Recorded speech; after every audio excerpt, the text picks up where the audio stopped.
Hello everyone, আসসালামু আলাইকুম। মাঝরাতে যখন ফুচকা খেতে ইচ্ছা করে, দেখুন আমি আমার বোন মিলে কি করছিলাম। বাসায় থাকা কিছু উপকরণ দিয়ে ফুচকা বানানোর ট্রাই করছিলাম।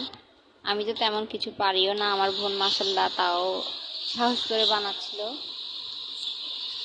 এরপর এরপর আমি অপেক্ষা করছিলাম কখন হবে, কখন ওর কাজ শেষ হবে, কখন আমি খাবো।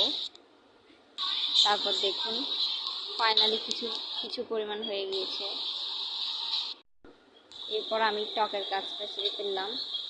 তেঁতুল, লেবু যা যা থাকে তা দিয়ে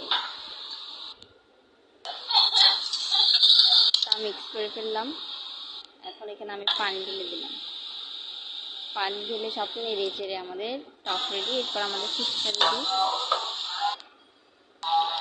এরপর আমরা খাওয়া শুরু করলাম।